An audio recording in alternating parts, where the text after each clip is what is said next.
Hi, everybody. Happy Tuesday. Good afternoon to you. Glad that you're joining us today for our Tuesday speaker. Um, his name is Philip Bona, and he'll be joining us very shortly. And just want to make sure it's cool with you guys. You're being recorded, as you know from previous workshops. These are going into our member portal for members to view. So just want to make sure it's okay with you. You're being recorded. Even though we can't see your faces, we see your name. So just want to make sure that's good. And if not, then you know what to do. And just perfect timing. There he is. Perfect timing. If y'all have any questions during the presentation, you're welcome to raise your hand and ask your question, or you can put it in the chat and I will ask it for you. So there you go. And thank you so much. Robin, you want to take over? Yeah. All right, guys. Welcome, welcome, welcome. We're happy you're here.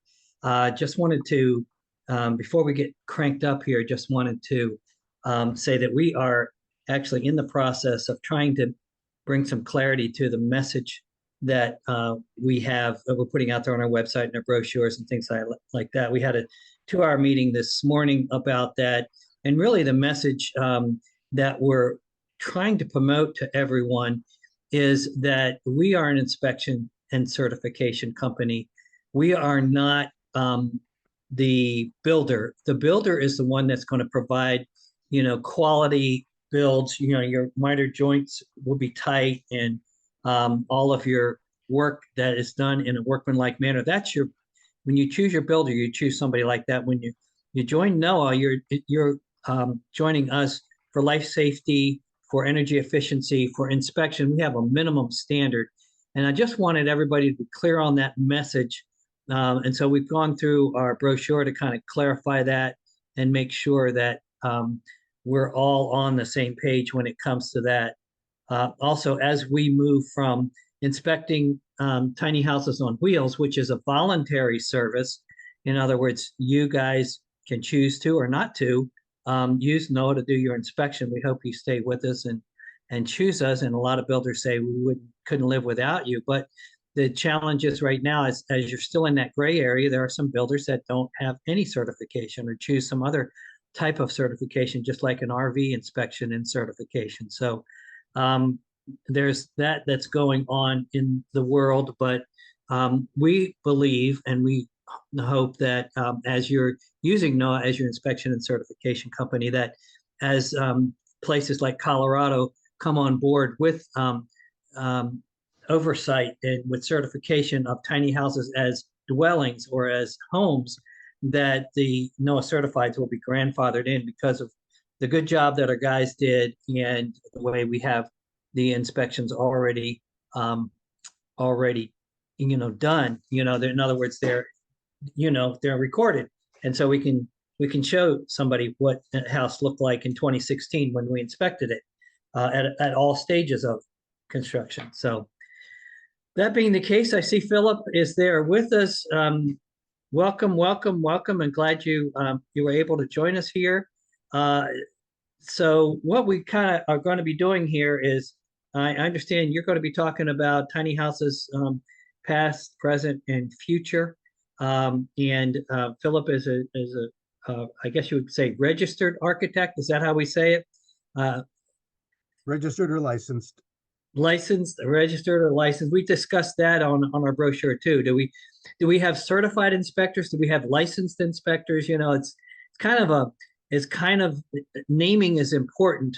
Even though our InterNACHI inspectors are certified professional inspectors, we think that our ICC inspectors are licensed to inspect, electric, plumbing, structure, that kind of thing. So you're a licensed architect with part of AIA, Institute of Architects, American Institute of Architects, and I know that you've been involved a little bit with the ASTM initiative that Janet Thome is working on and that kind of thing. So why don't you? So kind of what we do is we want to talk a little bit back and forth, if it's okay we'll start out by you telling a little bit about yourself and what you do, and then people have questions. We have questions that might pertain to what you can help us with, or if you have, as you're going through your talk about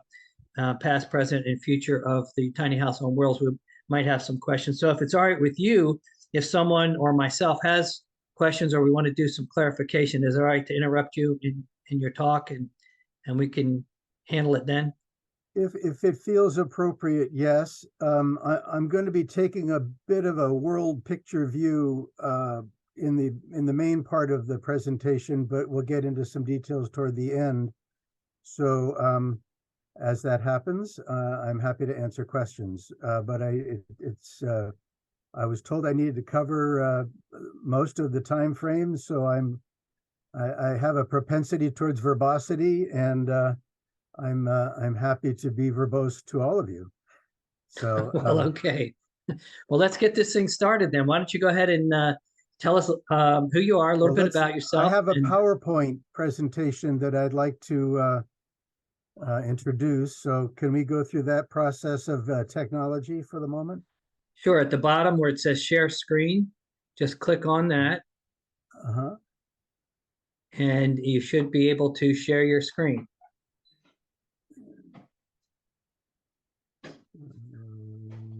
Need to get both of them on there. So let's go to this. And where are you?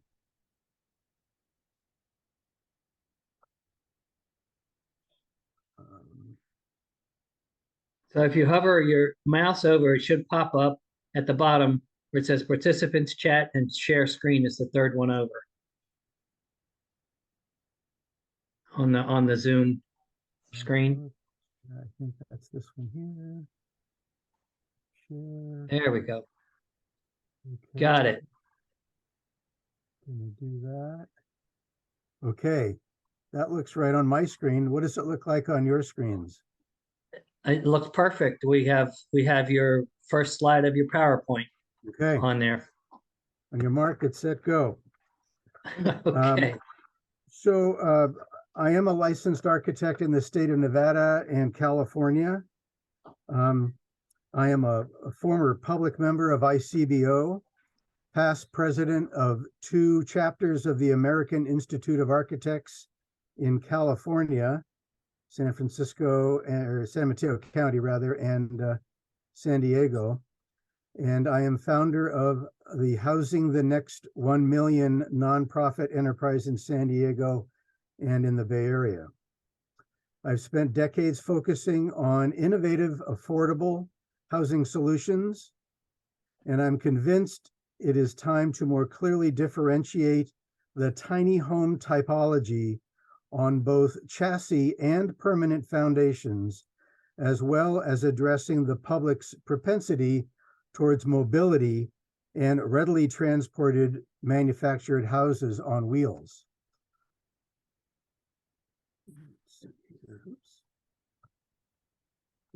Okay. And yeah, we're going to need to, are you seeing 2 things there? I think I'm. Yeah, if you could go up to the top there where it says click on from current slide, I think that'll be a little bit better. There you go. Does that work? Okay. Sorry about that. Now, yeah. So after the San Francisco Bay Area's .com industry exploded in 1999, I tested a concept and public process for developing new innovative housing opportunities in those areas, suggesting more compact living to achieve greater density and live-work settings on underutilized land throughout the regions. In 2017, I repeated the exercise on the San Diego housing growth market. Let's try this one here. Oops, wrong way. In association with San Diego's Housing U Matters group, Housing the Next 1 Million branded 2017 the year of housing for the region. A robust calendar of town hall meetings, workshops, and a grand culminating regional urban design charrette was developed to engage and inform the marketplace. Our vision was to promote a new generation of YIMBYs, yes, in my backyard, and to better inform voters in making solid choices for the future. Housing the Next 1 Million hosted 9 public workshops on a variety of topics related to issues around housing affordability, impediments, and best practice planning for the future. The 8th most populous city in the United States, San Diego anticipates normalized growth at an additional 1 million inhabitants by the year 2050. Where do tiny homes come in?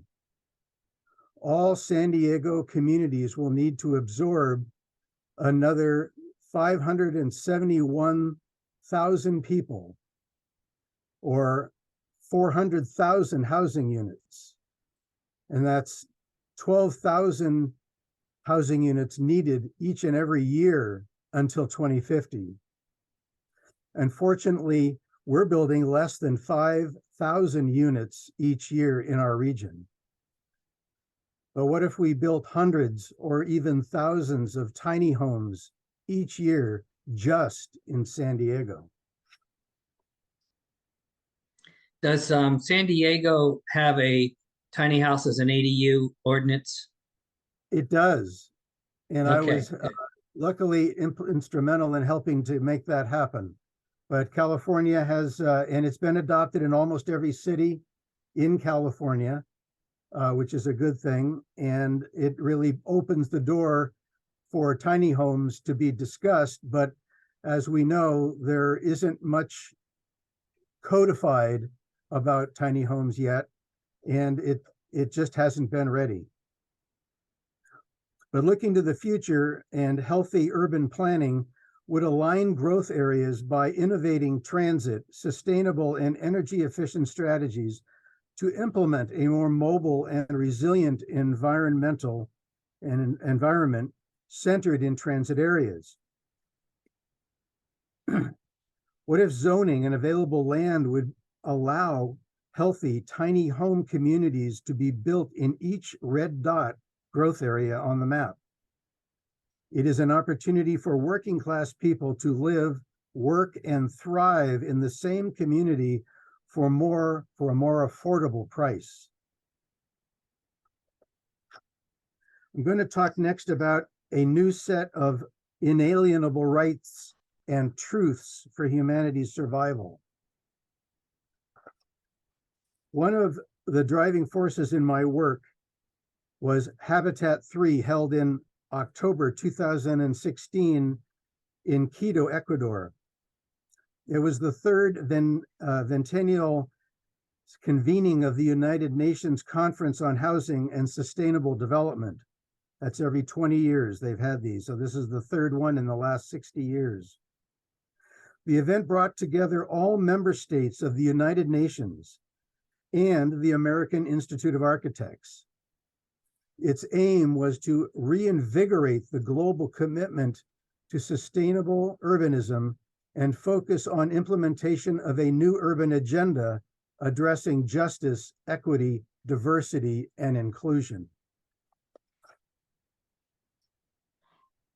Current patterns of urban development are unsustainable.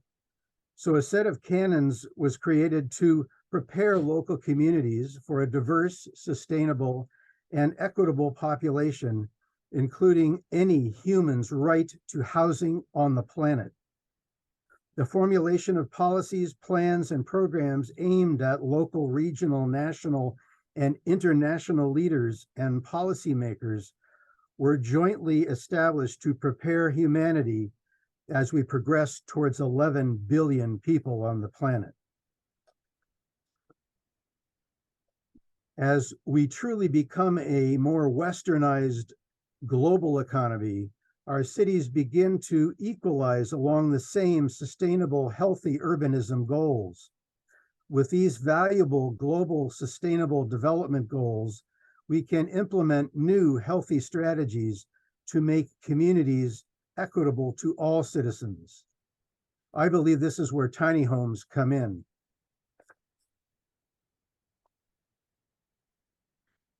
The New Urban Agenda proposes a controversial new policy that establishes everyone's right to the city. This includes social responsibility, equitable resources, land for walkable and accessible transit, centered on housing and including tiny homes and jobs balanced around healthy urbanism and preservation of the natural environment. In 2018, a resolution I wrote was adopted as a national strategy for equitable communities that developed the tools and resources for AIA, the American Institute of Architects, along with industry partners to progressively advocate for affordable workforce housing within all community housing growth areas across the United States. We developed a national AIA framework for design excellence, so architects have a better resource to think more broadly about community representation early and often in the design process. Understanding near and long-term impacts to everyone in a community, not just the client. From 2018 through 2020, AIA and the New Urban Agenda Task Force engaged in creating a framework for design and innovation for equitable development. Through intensive stakeholder outreach, we gained consensus with these stakeholders listed here to produce a common definition of equitable communities and the need for diverse housing solutions. From the larger growth trends, supporters of the New Urban Agenda are fighting for more inclusive cities, as well as homesteading and rural housing. This focuses on proactive solutions for the poor, low income, and homeless. It promotes new targeted gender LGBTQ housing opportunities for independent youth, and in consideration of the 80+ million seniors struggling to stay in their own housing. Tiny homes will be necessary for humanity going forward. Consider the benefit to immigrants and migrant workers who come and want to live in safe communities. These tenants justify an upcoming and burgeoning tiny home marketplace in the next 20+ years.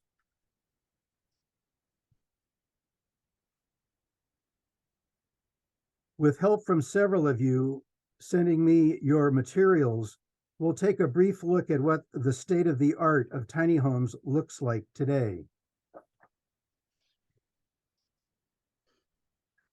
Innovative, design-led alternative housing typology can ultimately contribute to the reduction of housing costs and regulatory fee impacts. Modular factory-built housing has struggled for a foothold in the marketplace for decades, but its presence is becoming mainstream in cities around the country. In a world economy monetizing housing growth and struggling with too many unaffordable housing units, the millennial, Gen X, and Gen Z demands for mobility, flexibility, and stability demands small units. The big problem is land use. Junior tiny homes are an opportunity where transitional housing neighborhoods can be built on surplus land with separate and common bathrooms, community kitchens, and specialized services. While millennials say they want to buy a house, they are often priced out of the market And as many of that generation seek out a more mobile lifestyle, they may move from state to state, seeking job diversity and better salaries, taking their home and their office with them.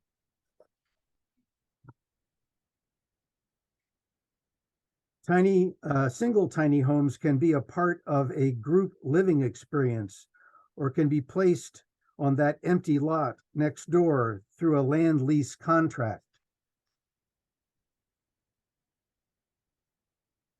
Modular and component-built dwelling units can be of benefit to the housing affordability crisis by reducing the first cost of housing as well as the regulatory fees, since the units are inspected and permitted at the factory.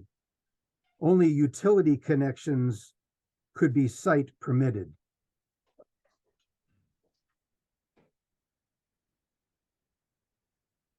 The first co-housing community was built in 1972 for 27 families close to Copenhagen, Denmark, by a Danish architect and psychologist.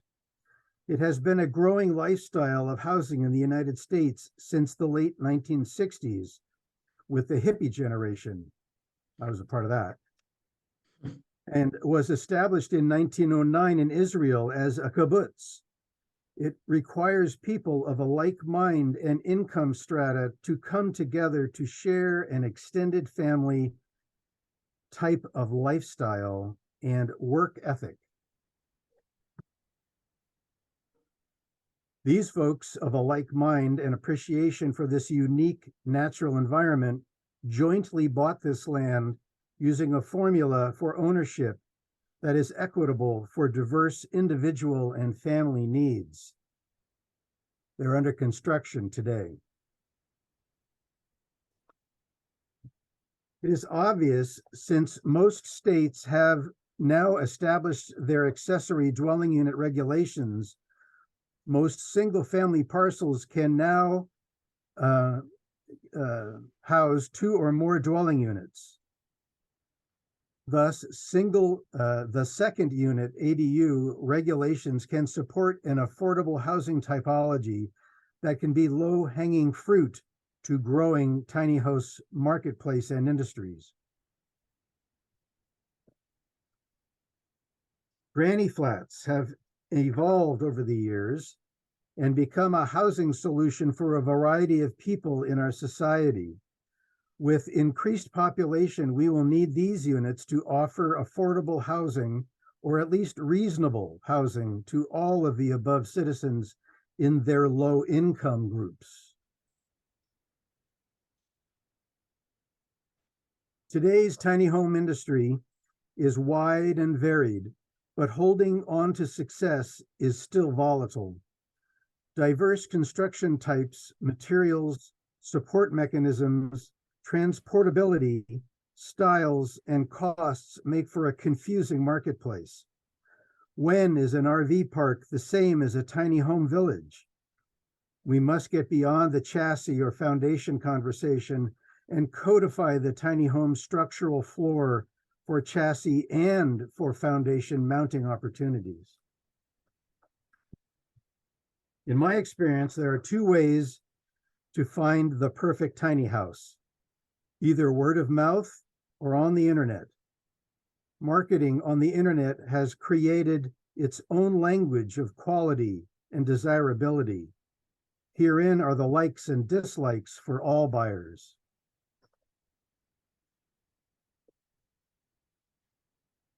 Currently, according to Craftmart, there are 151 listed tiny home manufacturers in the US in 38 states.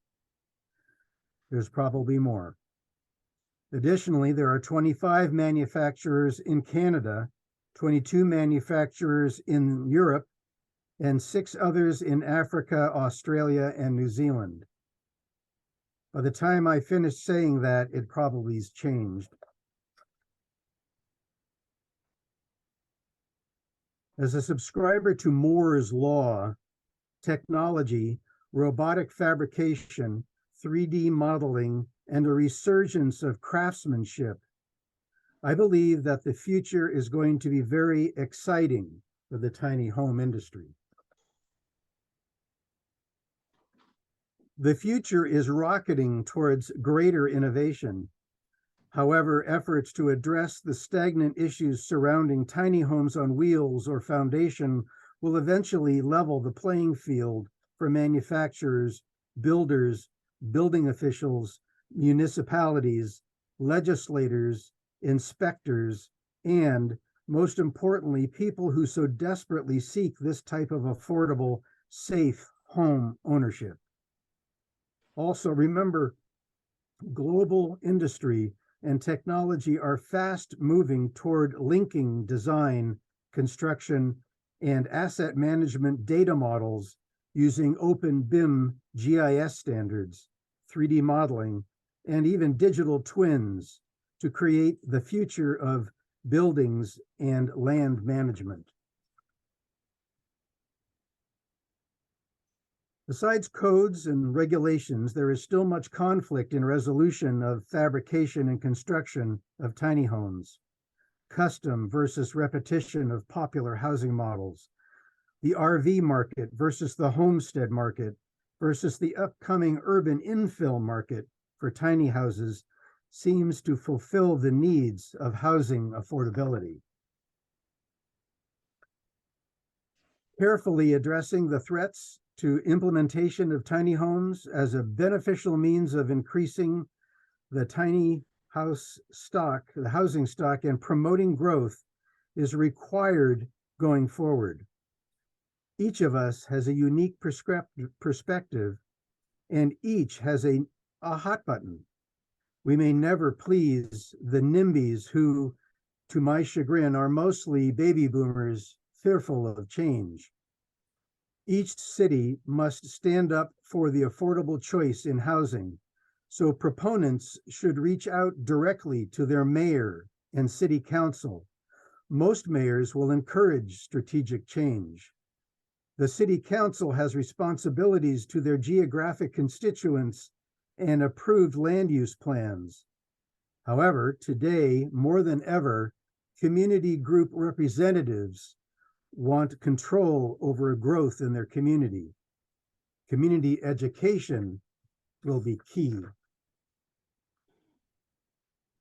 Navigating the regulatory and jurisdictional web of requirements is and likely will continue to be very challenging wherever you are.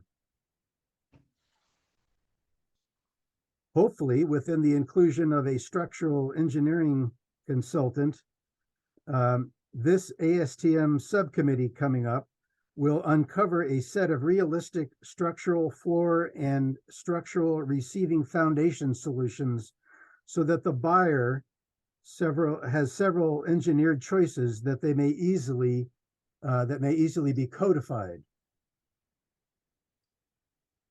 The success of the industry is found in the details. Diverse solutions will be required. Numerous market challenges are apparent and impact growth, from NIMBYism to the critical need to build more affordable housing. And that's where tiny homes also come in. Identifying all the cost impediments provide a greater understanding of the most impactful of the challenges. Tiny home structures, materiality, and amenities are all on the top of these costs.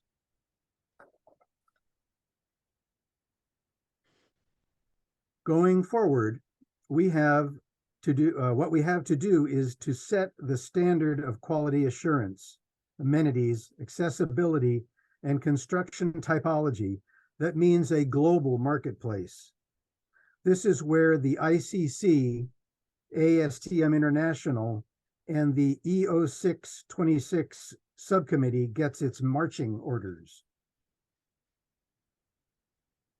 It is with great enthusiasm that I support the newly established EO6.26 subcommittee, thanks to Janet Thome and many others who fought to establish this ASTM subcommittee.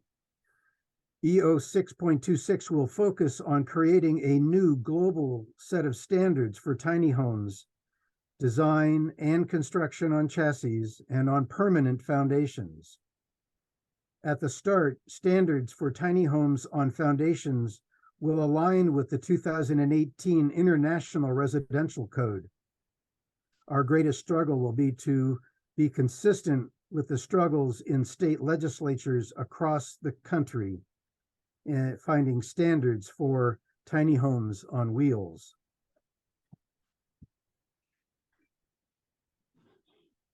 We must do the work and put an end to the debate on whether a tiny house on wheels is a vehicle or a building.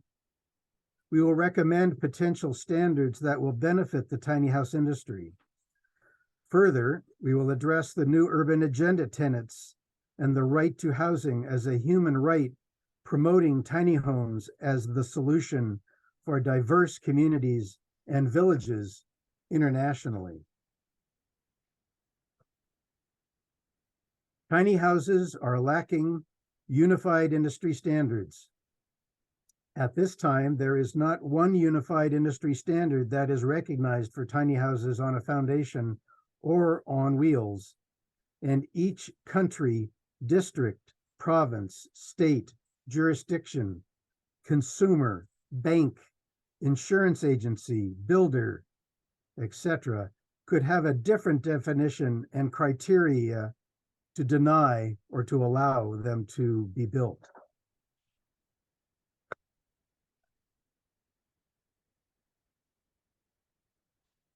RVs have for almost 100 years served as a vacation vehicle and a mobile home. I believe this important human amenity, blending mobility, comfort, and safety, is necessary for the future. These models should continue within that industry. RV and related manufacturers should individually have the choice to stay the course or modify their manufacturing to add hybrid floor frames for chassis and foundations. The owner of the unit should be able to specify their desire for extent of housing and mobility needs. They should have the choice to take their house with them if they need to change jobs and cities in their lifetime. Similarly, RV and modular home manufacturers should be able to choose their manufacturing approaches for hybrid structural floor frames for chassis and or foundation. Such versatility is an asset, and a more discerning buyer may specify the more cost-effective solution. However, tiny home community living warrants a foundation for the stability of the community, whether urban or rural is chosen. Localized weather also has a lot to do with it. I believe they should also have the choice to take their house with them if they need to change jobs in cities in their lifetime. The hybrid is my favorite. To this point, the industry has relied on certifications from the factory and even do-it-yourself construction. The ASTM subcommittee will recommend solutions to aid code enforcement and regulations both in the factory and for on-site construction. The fabrication of the unit must offer the necessary structural floor integrity to satisfy both regulatory demands. I believe that regulation of utilities, including plumbing, sewage, HVAC, and electrical services, where these housing units will be permanently inhabited, should meet the same code requirements found in the ICC family of codes for all buildings. I see this as an important safety matter. The concept of pocket or tiny home communities can easily take advantage of newer systems providing greater energy efficiency, efficacy, and cost-effective comfort control. A final note. To wrap it up, My paramount strategy in designing for excellence in innovative housing, it lies the need to motivate the creators of the built environment to seriously provide for every fundamental human need within a neighborhood, to promote diversity, walkability, and safe streets and neighborhoods. This goes for tiny home communities as well. For those of you just getting started, there have been many books written on tiny houses and tiny living, and these are just a few. Since the global market is still developing, it is always a good idea to become familiar with the legal aspects of building, buying, and moving homes. I hope you found this useful and learned something in establishing recognized regulations for tiny home fabrications and construction in your jurisdiction to promulgate one's human right to safe housing and toward every community's healthy growth. Please get involved. Thank you. All right, all right. Thank you, Philip. Appreciate that presentation. I wanted to, if anybody has any questions, please put them in the chat. I had a couple of questions coming here while we were chatting, and I wanted to see if you could kind of point us in the right direction. Number one, you talked about foundations and you talked about chassis. Do you have any experience or any reason to draw, or how would we go about when we're talking about, let me turn the light on, it so it got dark on me all of a sudden as it got dark outside.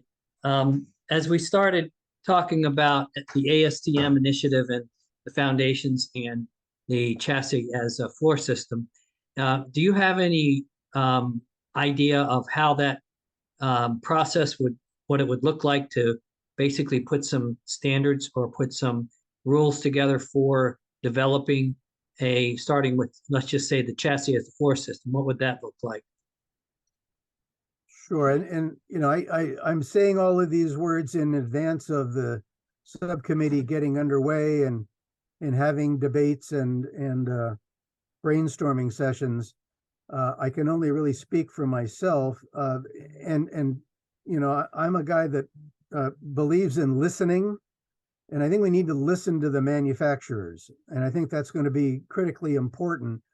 But at the same time, there's such a wide diversity of manufacturing techniques and priorities. I think it's going to be challenging, and I don't know that we're going to be able to please everybody all at once. So I do think that we're going to be looking for best practice solutions from manufacturers about those chassis details, about those foundation details. I showed one about the piles as an opportunity. I think there's so many ways of doing this, and it really is going to depend on whether it is a homestead, rural, or urban solution that we're talking about. One of my favorite television shows is Homestead Rescue, and you get to see so many opportunities for people to put buildings on tires and hay bales and so many different things in those homesteading conditions, for an industry to be developed around that and to create manufactured, pre-manufactured, or prefabricated solutions, you know, are certainly desired by homeowners and those type of homeowners or citizens even who want to get away from the maddening crowd. But I do think that it's going to be important to have those discussions and debates, to look for cost effectiveness and efficacy and construction sensibility, frankly, but to offer choice. I think that's ultimately what I would hope that the committee comes up with, is to allow the buyer, the fabricator choice in how they do what they're going to do, but at the same time, it's got to meet standards. It's got to meet codes. It's got to meet regulations, because we are a society, and we are looking for the health, safety, and welfare of the public at every point of the process. So Okay. there's much to do. So I would say, obviously, you're architect, and a lot of time, so you're into more design and all that. The engineer is more into this engineering side of things. But when I think about Both are critical. yeah, absolutely. But when I think about, what we're using right now, which is the ANSI 119.5 for park models, there is a prescriptive foundation, or prescriptive floor system, I guess it would be, where you use two 8-inch I-beams, and you have cross members that are 1.5 by 1.5 cross members. And then you have outriggers that are built out of 1.5 material also. And nobody builds like that in the tiny house world, even though, unless they're building an actual park model. And the reason for that is, by the time you get finished with what they call a deck over in that design, you're at 36 inches above the ground, above grade. And we're always fighting lofts, loft space in a tiny house when we're looking for 13'6", or, some states are 14. And so what most builders are going for is a drop axle design where the actual tires come up into the unit, a little bit. And they are using 2-inch by 6-inch tube steel as their main runners, and then 2-inch by 3 and 2-inch by 4-inch steel for the cross members, and either an L angle or a outrigger that's made out of the same 2-inch by 4-inch or 2-inch by 3-inch. So with that design, that's what's been happening with most of the builders, something similar to that or a variation of that, and they're able to get a 22-inch height above the floor using that design. Now, how does that go from, okay, we've been doing it for 6 or 7 years. We've been putting houses on this frame, on this structure. How does it go from, okay, that's what we've been doing? How can we get that into a code or a standard that says what we call a prescriptive standard? This is how you build a floor system that's for a movable tiny house. That's kind of, if you could give us any ideas of how we could go from just building them to, okay, now you're authorized, they're engineered or whatever, to support the weight and that kind of thing. So I'm not sure we're going to be able to completely revamp the RV industry, but with an RV manufacturer who is bent towards mobile homes or mobile tiny homes, I believe they're going to have to provide alternatives, and certain alternatives that are probably the most recognized within the industry will rise to the top. I also believe that the HUD models, the park models, and the decades of existence under a really old model are going to have to evolve. And I am hoping that the subcommittee addresses that as well and brings everybody into the 21st or even 22nd century. I think there will be changes across the board over time. I think this is not an overnight opportunity, but I do believe that certain solutions, and whether it's 36 inches off the ground or 22 inches off the ground, we may always have those two choices, or one perhaps then the lowest from an accessibility standpoint more than anything, the stairs or the ramp that would go up to the unit to allow, a wheelchair to get in. Those have to be addressed, because that's the accessible Americans with Disabilities Act, is still the law of the land, and at some point they're going to, if I may, stick their nose into the tiny homes, and there'll be some duty to pay. So at some point, and there will then likely need to be built somewhere in the industry an accessible model. I've seen a couple of them that are pretty, ample of space inside, but the more space you have inside, the more you can fill it up with furniture. So it's never going to be easy.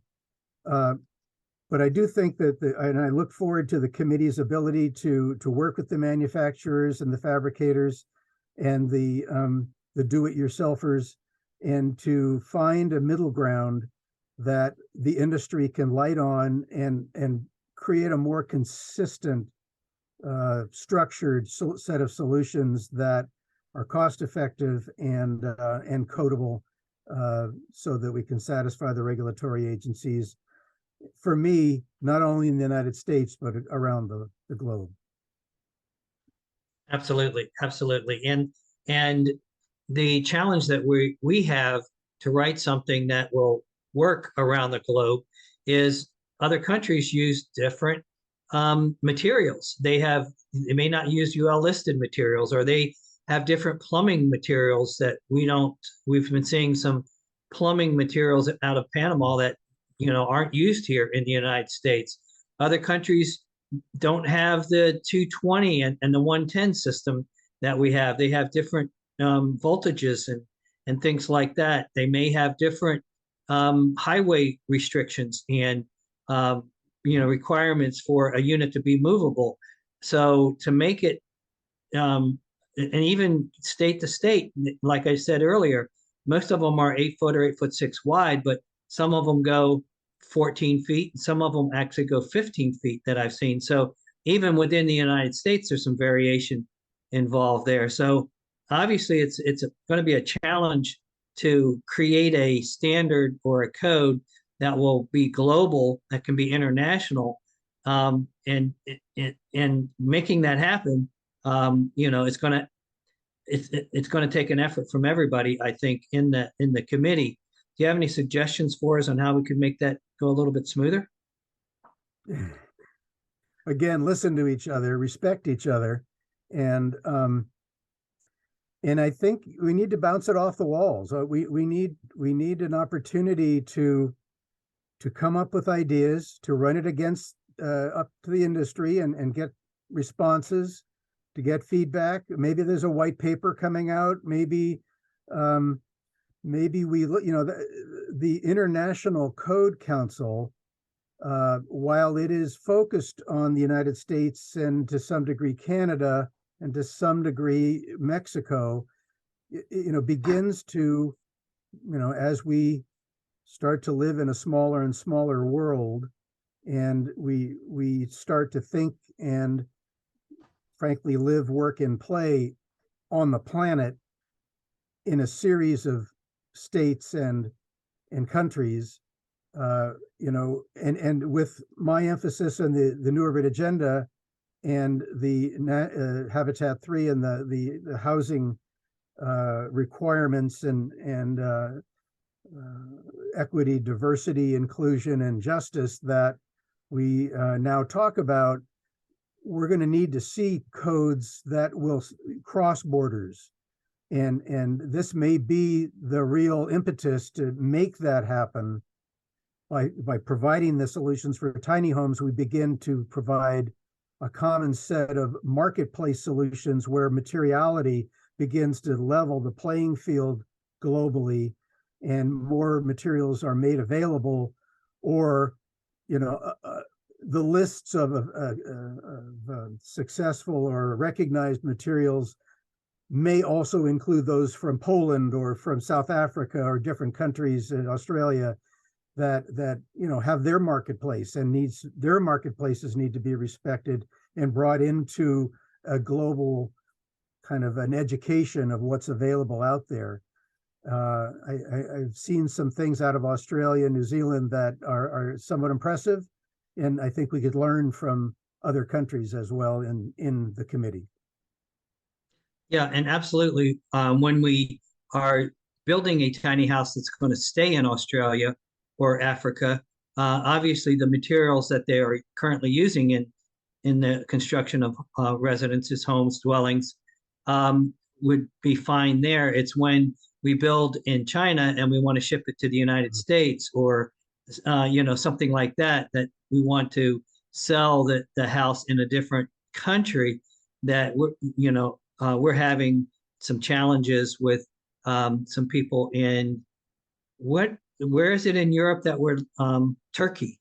We have a builder in Turkey that is building houses there, tiny houses, and then shipping them to Virginia, which is their Virginia office. And we're having difficulty not only with the materials, but also understanding the language. And when we do our inspections, and they have so many different dialects in Turkey, we really need somebody that speaks English clearly.